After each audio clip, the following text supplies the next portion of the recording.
做张立峰！哇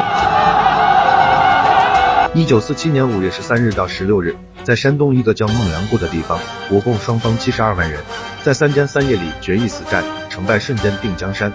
战胜的一方从此由守转攻，2年后解放了全中国，战败的一方一蹶不振，江河日下，最后败退台湾。而这惊天地泣鬼神的历史一幕，已经到了决胜阶段。在华东野战军5个纵队完成对整编74师合围之后，粟裕在15日凌晨3点下达了总攻的命令。一瞬间，炮火腾起的烈焰如火山爆发，枪弹漫山刮骨，夜光弹刺破黑夜，孟良崮四周的山头陷入一片火海。许是有的九纵首先报捷，在总攻开始之前，9纵一部就抢先攻占了位于孟良崮和庐山东面的碉窝。同时8纵也向庐山和万泉山发起进攻，激战不止。另外华野的1463的纵队也都先后从北西南3个方向向74师的外围阵地展开了艰苦卓绝的山地攻坚战。这是张灵甫的不眠之夜。黎明时分，74师外围的多个山头频频告急，有的已经落入解放军手中，局势进一步恶化。对张灵甫来说，这场战役的成败不仅关系着他个人和74师的命运，还攸关国民党军整个山东战局。为达成74师作为会战枢纽的任务，他必须死守到底。5月15日清晨，张灵甫对各部阵地要点做了调整，利用悬崖峭壁和山石，连夜筑起了简易堡垒，再次加强了孟良崮核心阵地的防线。隆隆的炮声在山谷回荡，震撼着每个人的神经。对于解放军而言，孟良崮地区地势险峻，两面都是峭壁，空手攀登尚且不易，还必须迎着74师的炮火从下往上冲，一寸一寸的与74师争夺，因此也是艰难异常。第3野战军战士曾这样记载：华东野战军每隔1点往往经过数次冲锋，反复争夺，直到短兵相接，刺刀见火，战况激烈程度为解放战争以来所罕见。战斗从15日凌晨开始，到日出东山，再持续到日落黄昏，黑夜中又再度混战，一直争夺了足足1天2夜。74师方面，58旅在15日拂晓发现华野9纵一部渗透到碉窝阵地时，立即组织突击队反击，反复冲锋4次，9纵抵抗不住，只能撤退。早上8点，9纵攻击得手，再度占领碉窝，58旅又出动突击队，于早上9点发起反击，夺回了阵地。靠该旅及时增援上来的一个步兵营才稳住了阵地。11点到12点，阵地在双方手中又2度易手。到了下午1点，9纵原本准备再战，因援兵不能到，未能打成。到了黄昏时分，9纵联络到汇合过来的4纵和8纵部队，三方协同一致发起总攻，才在晚上8点夺取了碉窝阵地。但是到了半夜，碉窝又重新落入74师手里。直到第2天上午，74师阵地开始全面崩溃，解放军才完全攻占了该阵地。北面当阳一线由74师57旅防守。15日清晨6点多，57旅171团右侧高地被解放军占领。该团第3营凶猛反攻，双方白刃格杀，持续了1个小时，阵地惨不忍睹。防守西线的51旅在各山头与解放军互有得失。由于该旅在进攻坎部的行动中担当全势的前锋，相比于57旅和58旅，早1天投入战斗，弹药消耗过多，因此损失比另外2个旅更为严峻。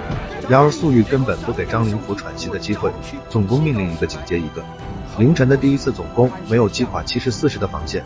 下午1点和3点，华野又连续发动了第2次和第3次总攻。面里沟、石望崖、大老峪、万泉山、285高地、330高地、520高地、540高地，第74师的外围山头失而复得，得而复失，华野不断向74师的核心阵地逼近。李师长，看在党国的份上，伸出手来拉兄弟一把，拉兄弟一把！怎么，张师长，我的队伍还没到吗？哎呦，我派去的可是整整1个旅呀！面对四面楚歌的绝境，张灵甫不得不低下高傲的头，一遍一遍地向他的四周友军求援。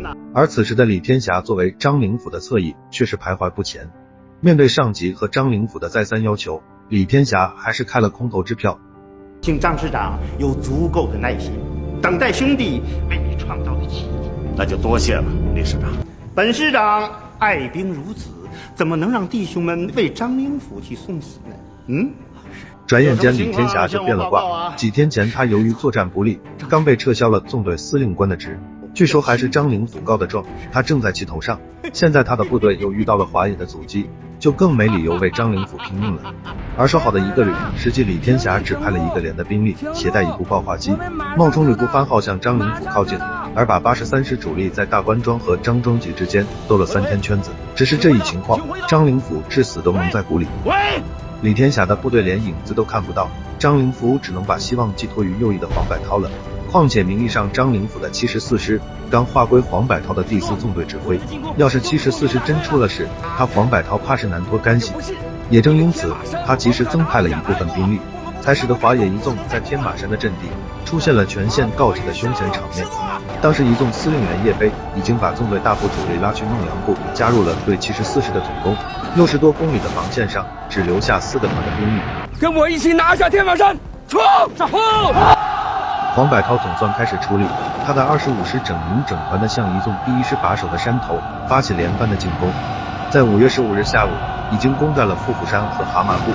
只要再翻过天马山屏障，25师就能和74师的左翼会师了。当时一纵第1师师长廖正国眼看着黄百韬的部队咚咚着冲上了山腰阵地，突破在即，而他手里已经无兵可派了。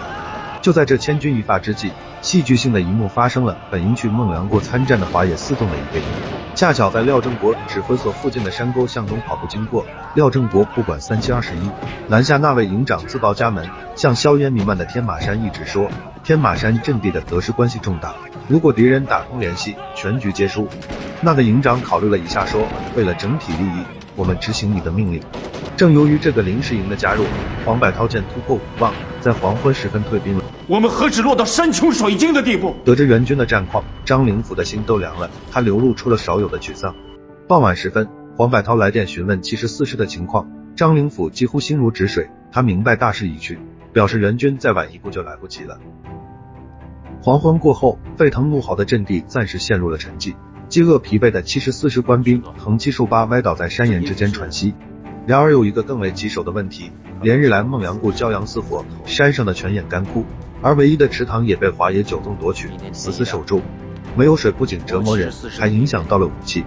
74师装备的主要是水冷式马克沁重机枪，这种机枪以射击频率高、杀伤力大而闻名于世，但是也由于射击频率过高，枪管容易在摩擦产生的高温中变形，需要不时注入冷水给枪管降温，缺水导致重机枪火力严重削弱。不仅如此，由于74师的对空电台在之前的战斗中被炸毁，无法进行空中联络，74师的官兵眼睁睁看着望眼欲穿的空投粮弹，大部分都飘向了解放军的阵地，只得在山头捶胸顿足。74师已经到了山穷水尽的地步，而连日行军作战的解放军也累得几乎虚脱。傍晚过后，陈毅不停给各纵队打电话，鼓舞士气。在指挥中心的他，比任何人更加明白目前战场的严峻。国军整9师、整11师已靠近蒙阴，第5军已到兴泰，整64师已到青坨寺。如果第2天，也就是16日拂晓前不能全歼整74师，则华野主力将陷入敌人包围。他下了死命令，不论付出多大代价，哪怕拼掉2个纵队，也要完成任务，只给了部队2个小时时间做准备。午夜1点，又一次总攻开始，华野将所有的榴弹炮、山炮等重炮集中起来，排山倒海的炮火向74师占据的各个山头呼啸倾泻，阵地上的搏斗依然血腥惨烈，双方都在拼刺刀、拼手榴弹、拼石块，有的团长和政委都干脆当起了机枪手，亲自操枪扫射。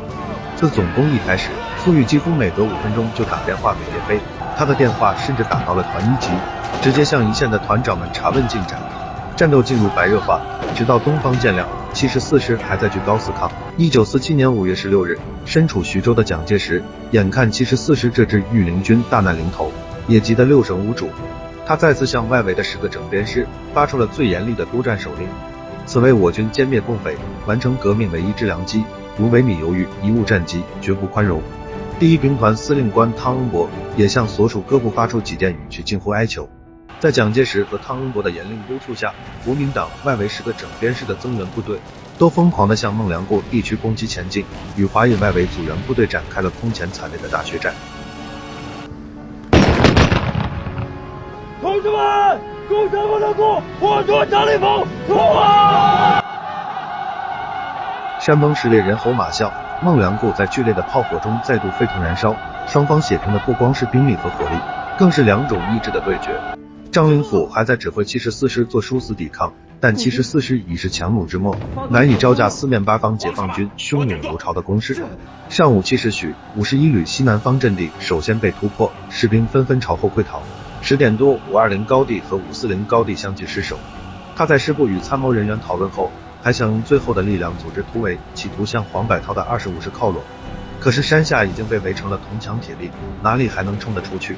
刚到山腰，就被解放军猛烈的火力打了回去，突围的效果适得其反，阵地再次缩小。张灵甫彻底的绝望了，74师的阵地开始全面崩溃，他已经控制不住部队，各部陷入混乱之中。张灵甫所在的山洞外，只剩下师特务营和预备队几个连的残余兵力在做绝望的抵抗。但警员觉得张灵甫只有2种选择，一是死，二是降。张灵甫选择了前者，开始交代后事，给家人留下了一封遗书。黄昏时分，解放军如潮水般冲上了600高地，孟良崮战役结束，张灵甫兵败身亡。当解放军开始收拢部队，清扫战场时，不早不晚，天上电闪雷鸣，大雨夹杂着大块的冰雹倾盆而下。此时大多已经成了俘虏的74师官兵，在大雨中欲哭无泪。根据解放军战场报告，此役我军毙伤敌军13000余人，俘获19000余人，合计32000余人，其中包括国军其他增援部队损失的6000多人，而我军的伤亡合计也达到了12000余人，可以说是战况空前惨烈。另外，关于张灵甫之死，也是众说纷纭，有自杀成人说，也有被我军击毙说。感兴趣的朋友可以去了解一下，这里不做展开了。最后，陈毅面对这个老对手，给予了足够的尊重。他说，战死沙场的将军应该得到一个军人的荣誉，因此他特意买了一口上好的棺椁，妥善安葬了张灵甫。孟良崮战役后，蒋介石决定严惩有关将领，兵团司令汤恩伯被免职，25师师长黄百韬撤职留任，83师师长李天霞被革职，并移送南京军事法庭审判。然而汤恩伯和黄百韬在一番辩解之后，重获蒋介石信任，陆续启用。李天霞则用大量金条贿赂军政要员，最后无罪释放。半年之后，国民党军全面取消了整编师，恢复了原来的39团的军编制。国民党军各自为谋，同床异梦的顽疾仍然不时发作，而且还愈演愈烈。牺牲者继续牺牲，技巧者依然得志，直到全国战场一败涂地。通过这场战役，我军彻底粉碎了蒋军鲁中决战的计划，挫败了其对山东的重点进攻。孟良崮战役的胜利来之不易，各纵队首长都冒着炮火到了作战前线，有的团长郑伟亲率部队冲锋，还有气处傅商仍率领部队夺占敌人山头的英雄连长。近万名指战员负伤，更有2000多名战士把最后一滴血洒在了围歼和阻击敌人的战场上。孟良崮战役的胜利更离不开广大人民的支援，战役中有20多万解放区民工大力支前，对战役胜利做出了巨大的贡献。从此解放战争翻开了新的篇章。天下的主人，这是最后的斗争，团结起来到明天。